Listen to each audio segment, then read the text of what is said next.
Depuis le début de ces lettres de mon village, je me bats contre le Mistral, notamment pour assurer la qualité du sang.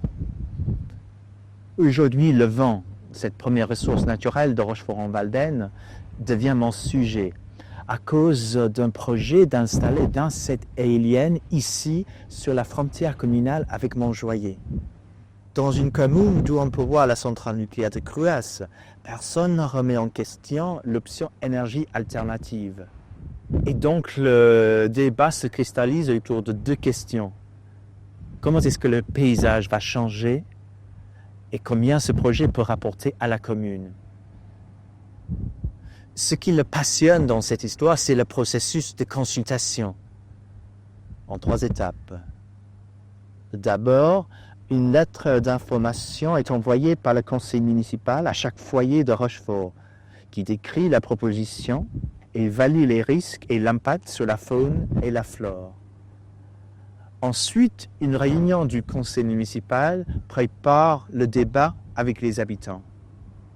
Et enfin, il y a le débat lui-même.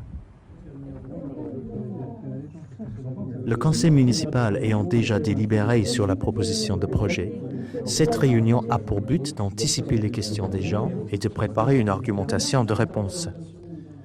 Mais tout bon débat est difficile à préparer, et on aura passé plus de temps à parler des rétroprojecteurs que de l'ordre du jour.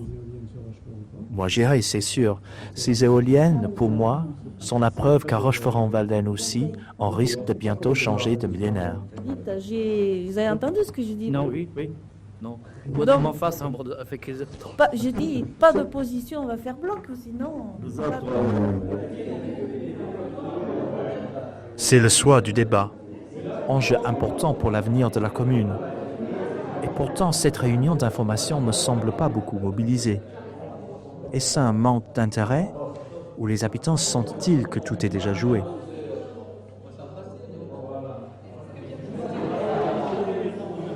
Quant au politburo du village, il est presque au complet, regroupé à l'abri derrière une longue table et son rétroprojecteur.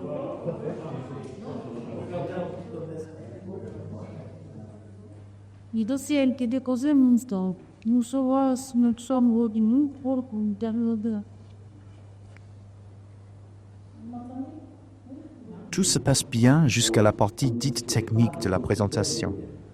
L'expert invité ce soir croit profondément en sa science, mais reste loin des préoccupations des gens.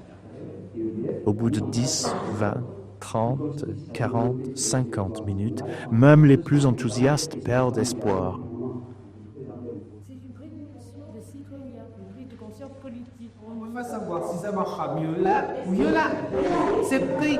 Et les opposants, frustrés par cet exposé fastidieux, profitent d'un ordre du jour mal maîtrisé pour lancer une série d'attaques aussi confuses que redoutables. Si vous allez sur ce qu'on appelle le chemin de la simulateur de Manducé, le vote, il y passe autant que la césure. D'accord?